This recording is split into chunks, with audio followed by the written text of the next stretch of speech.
Hello everyone.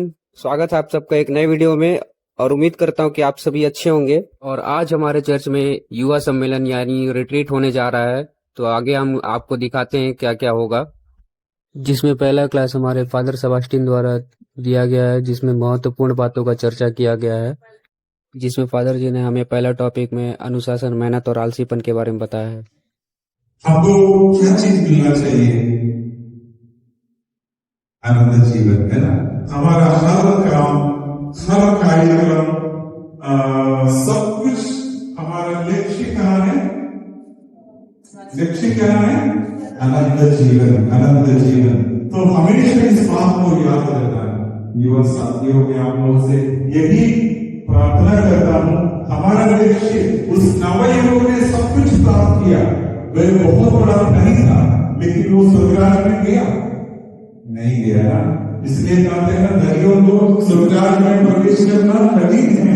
ऊंट के सूर्य के नाम से नाके से ऊंट को निकलना अधिक सहज है, लेकिन धनियों को स्वर्गराज में प्रवेश करना कठिन है। क्योंकि ये आत्मा दिखता है, नहीं दिखता है, लेकिन आत्मा का जो अविषय है, आत्मा की उपस्थिति हम महसूस करते हैं। यहाँ खड़े होते हुए महसूस करता हूँ हवा है, वहां से ना पंखा के थ्रू हवा मिलता है मुझे, तो मैं महसूस करता हूँ। इसी प्रकार गॉड इज लव। जहां प्रेम है वहां, जहां प्रेम है वहां ईश्वर है। तो हमें क्या करना चाहिए, क्या नहीं करना चाहिए? अपने परिवार में, हमारे पड़ोस में, अपने फ्रेंड्स के बीच में और हमारे समाज में, कलीसिया में हमें प्रेम को बढ़ावा देना। ओके, प्रेम को बढ़ावा देना।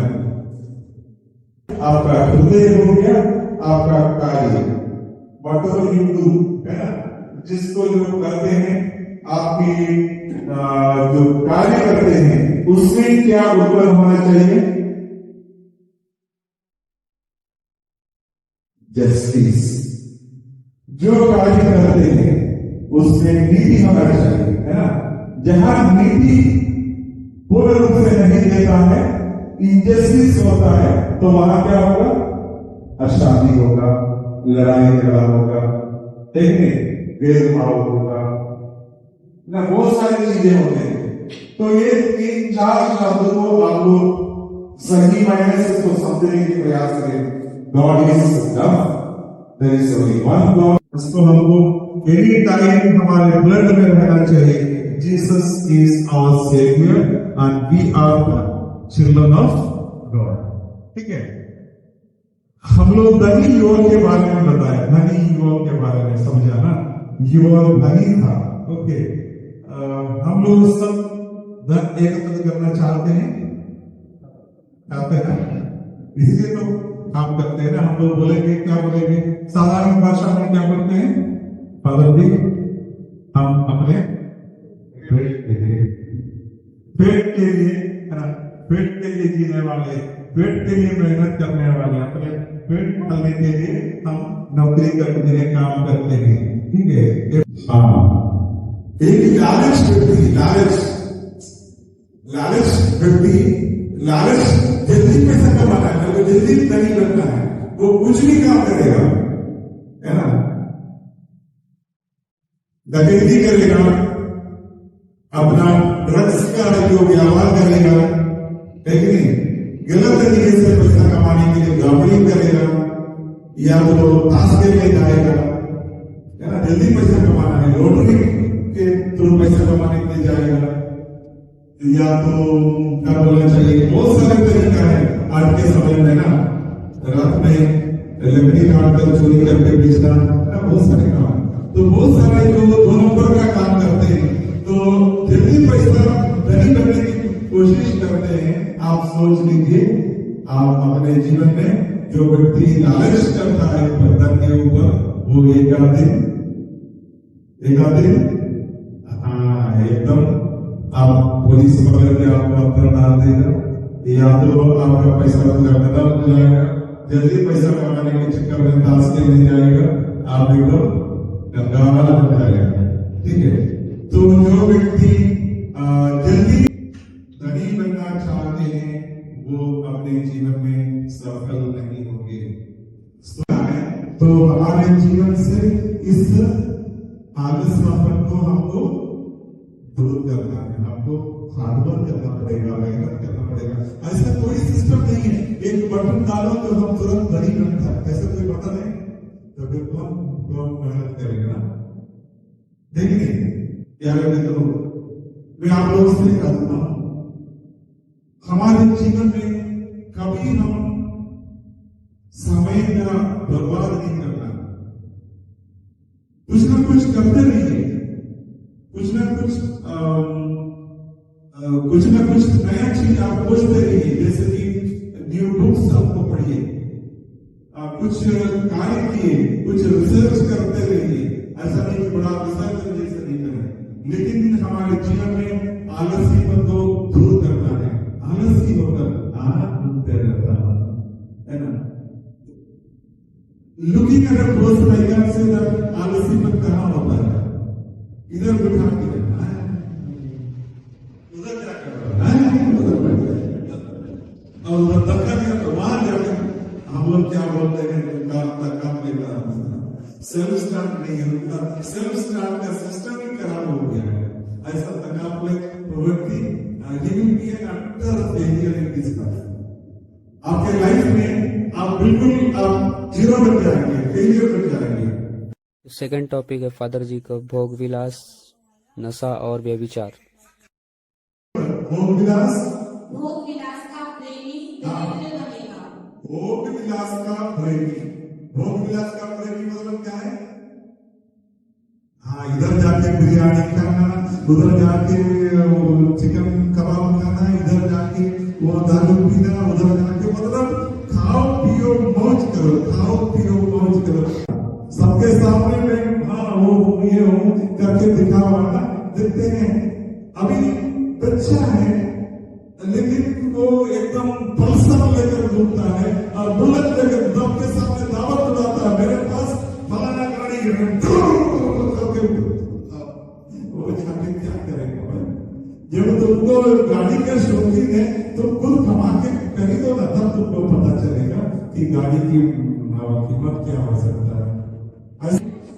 एकदम शौकीन है गाड़ी में दावत, बुलेट का लेटेस्ट वर्जन दावत उठाना है, उसको दिखाना है और उसके बाद दूसरों के सामने और उसके पास जाकर खत्म बेटा वो झाड़ को रोक दिया खत्म। हमारे बीच की बात हो रहा था, मैं बाहर की बात नहीं उठाता हूं। ये एक प्रकार की कंगाल होने का एक कारण है, सही है ना? ये हमारे वचन में लिखा है, बाइबल में। मैं बाहर से नहीं बोल रहा हूं, मैं बाहर से नहीं बोल रहा, कोई भी चीज में बाहर से नहीं बोल रहा। हमारे जो बीच में हमारे जो गतिविधि है उसमें हमको ध्यान देना होगा, ठीक है?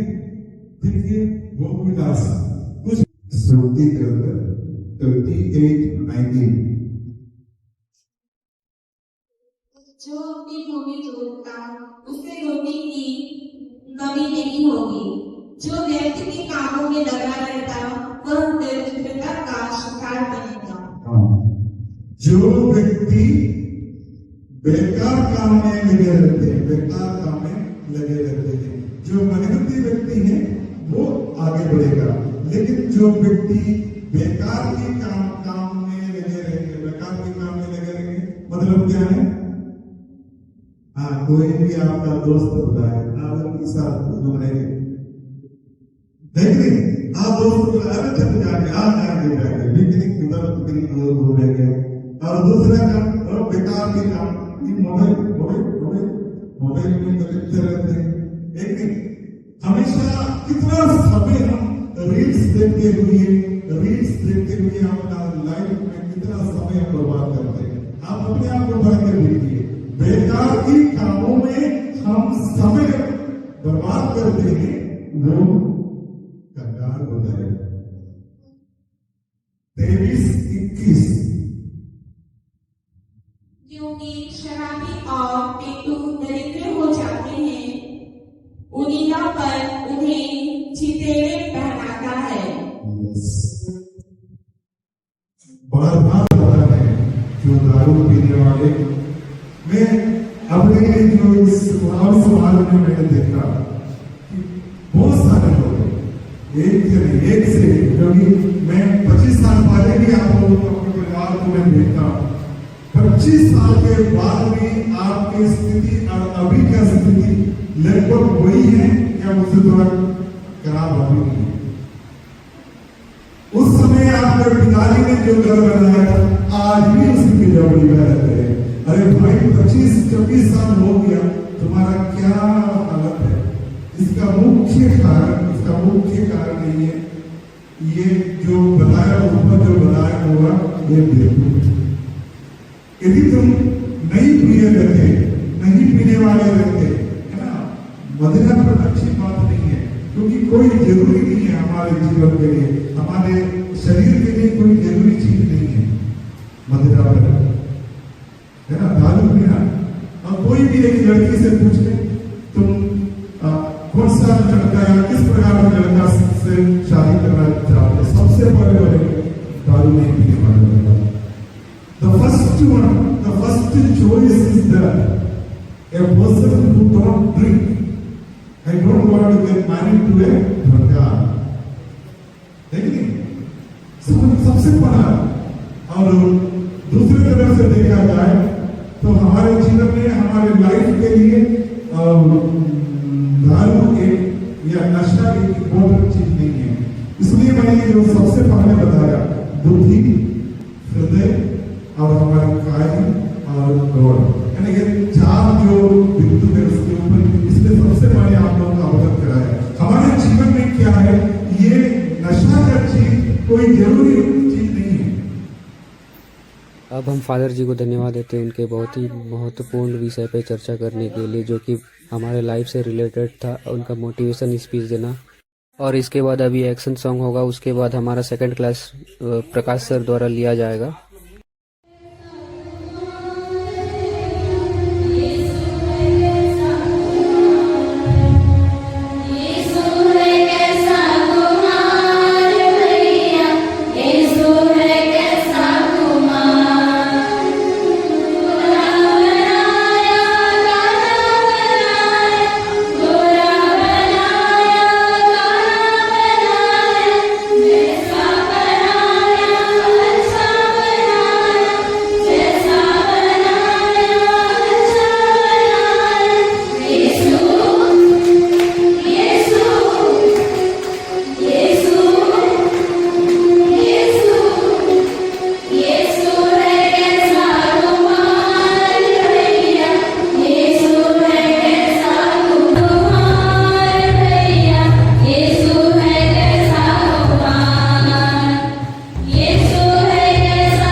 अभी हमारा एक्शन सॉन्ग होने के बाद सेकंड क्लास प्रकाश सर द्वारा लिया जाएगा।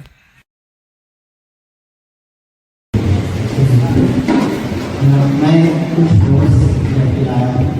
मैं प्रयास करूँगा ना आप लोगों को समझाने का।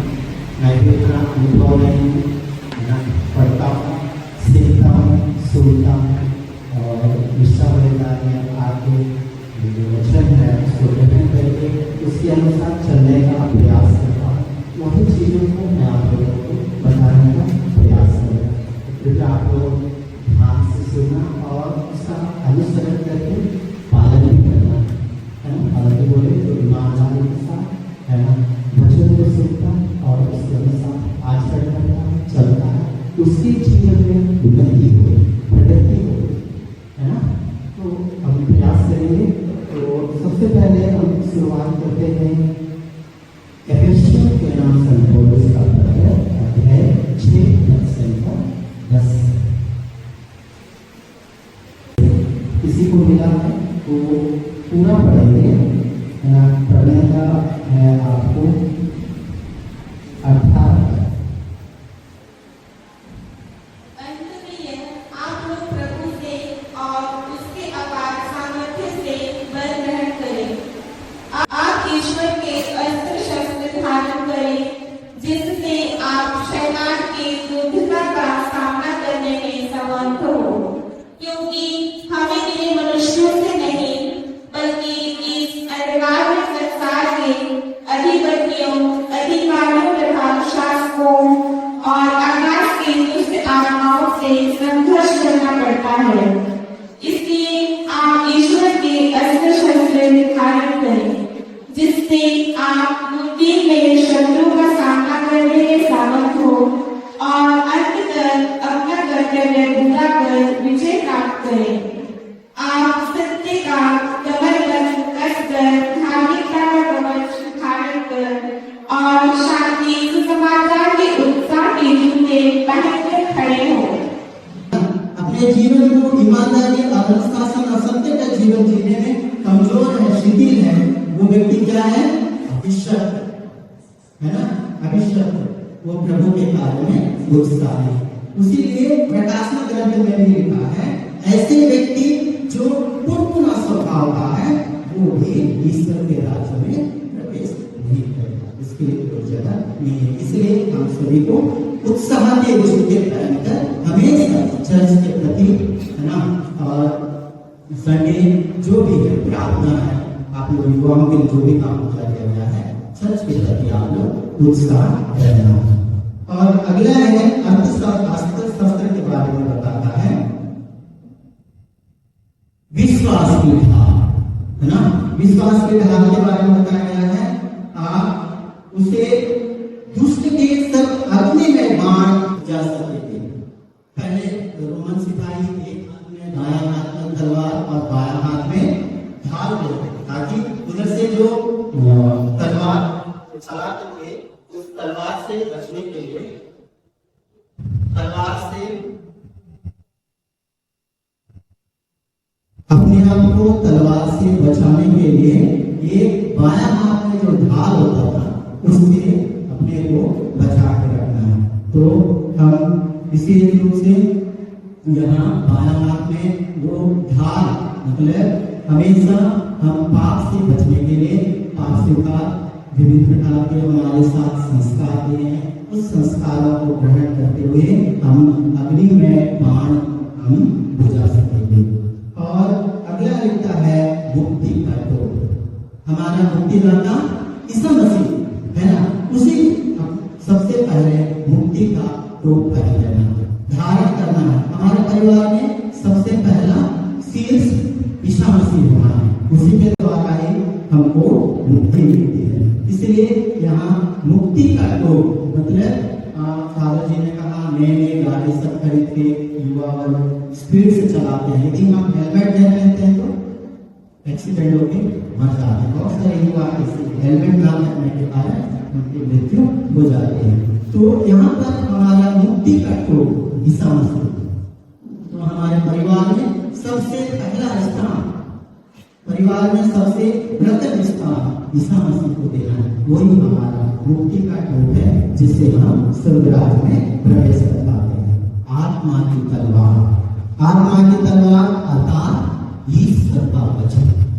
हमें हमेशा ईश्वर का वचन धारण करना है। ईश्वर का वचन कैसे धारण करेंगे? यहाँ लिखता है, आप लोग हर समय आत्मा में सब प्रकार की प्रार्थना तथा निवेदन करते रहे। आप लोग जागते रहे और सब संतों के लिए निरंतर विनती करते रहे। आत्मा की तलवार हमें धारण करने के लिए सबसे पहले हमको क्या करना है? यदि हम आत्मा की तलवार हमारे जीवन में नहीं है तो हम किस प्रकार के सिपाही हैं? निराशा है ना। यदि हमारे जीवन में ईश्वर का वचन नहीं है, हम ईश्वर के बारे में जानते नहीं है, बाइबल नहीं पढ़ते हैं, तो कैसे होंगे? हम हारा हुआ सिपाही, बल्कि निर्बल, कमजोर। तो बहुत सारे लोग, आप लोगों को बहुत सारे प्रश्न भी करते होंगे, तो वचन के अनुसार बहुत सारे लोग बोलते भी होंगे, अलग कलीसिया के लोग, आप लोग उसमें फेल हो जाएंगे। क्यों फेल हो जाएंगे? क्योंकि हमारे जीवन में ईश्वर का वचन कमी है। यरूशलेम से यरीको जाने वाले के बारे में हम पढ़ते हैं।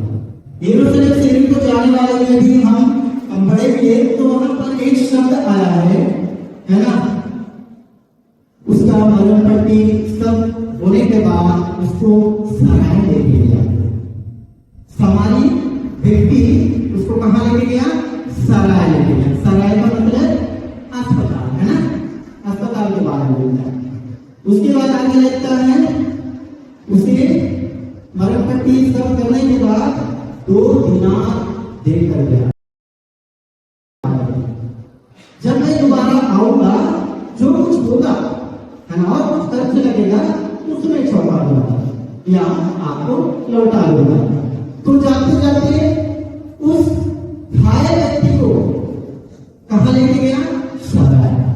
सराय के बारे में कहा गया है? अस्पताल। तो जब हम पाप करते हैं, जब ईश्वर से दूर हो जाते हैं, जब वचन के अनुसार नहीं चलते है ना, प्रार्थना नहीं करते, दृष्टि तो है, चर्च जाने में हम लेट करते हैं है ना, जाना तो है, क्या करते हैं, तब हम क्या हो जाते हैं? उस घायल अवस्था में रहते हैं। तब हमें कहाँ जाना है? उस सराय के पास जाना है, ईसा मसीह के पास जाना है, चर्च जाना है, वचन सुनना है और ईसा मसीह को, शरीर और रक्त को ग्रहण करना है। 2 दिनार के बारे में कहा गया, theology में बोलते हैं 2 दिनार। एक तो बाइबल पवित्र वचन, जिसको हम दोबारा आगमन आने तक उस वचन पर रखना, 2 दिनार। और दूसरा है पवित्र प्रसाद, ईश्वर के शरीर और रक्त को ग्रहण कर अपना आध्यात्मिक जीवन तो सराय हमारी कलीसिया है, चर्च है। उस चर्च में 2 दिनार ईसा मसीह देकर एक वचन और प्रकट करना है जब तक दोबारा ईसा मसीह तो उस भाव को धारण करके मुक्ति करके ईसा मसीह हमारा मुक्तिदाता, उसको धारण करके और जो आत्मा की तलवार वचन, उस वचन के अनुसार जीने के हम सब प्रयास करेंगे।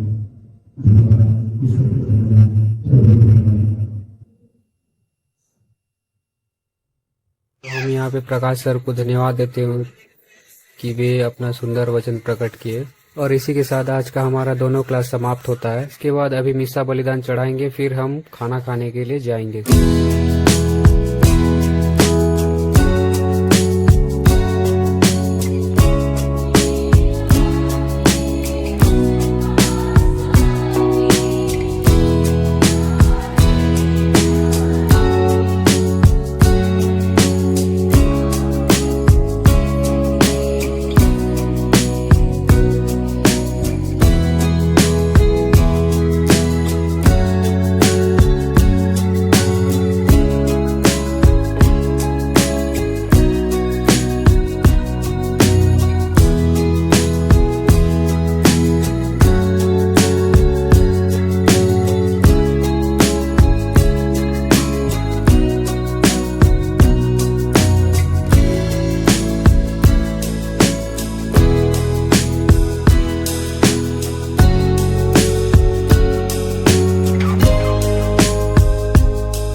के साथ हमारा मिस्सा बलिदान यहाँ पे ख़त्म होता है और अभी हम जाने वाले हैं भोजन के लिए।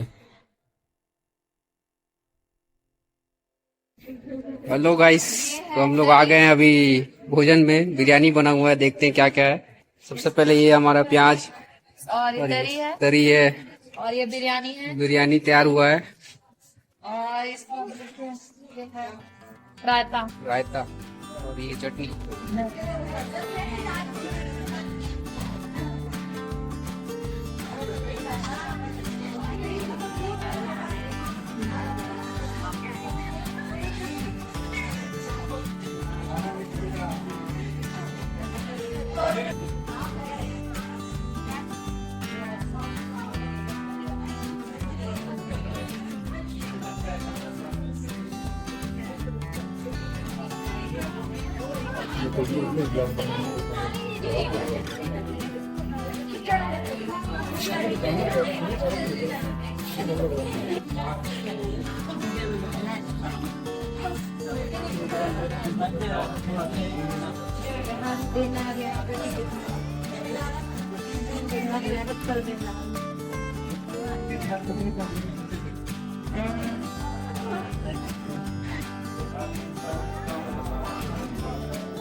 हाय बोल दो तो।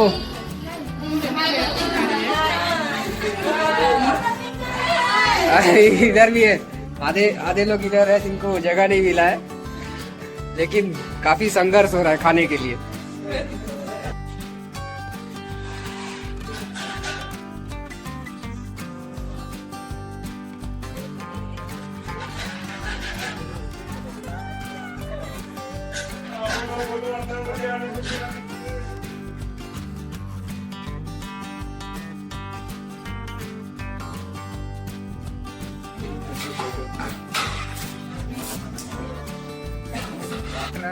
तो अभी भोजन के बाद सभी आइसक्रीम खाने के लिए रेडी हो गए। ये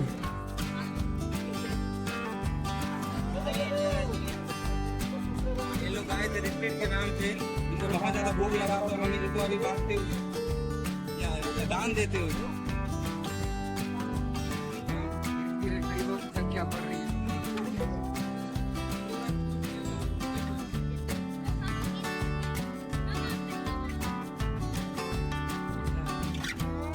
इनको भी मिल गया है।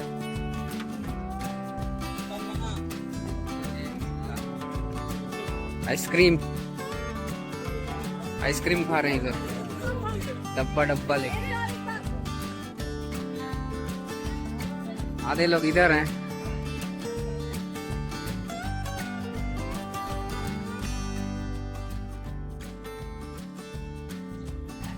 खा लो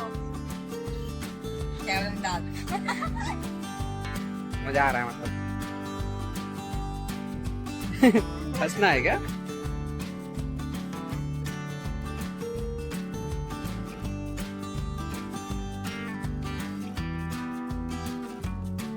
घर लेके नहीं जाना, यहीं खा के जाना। हो गया।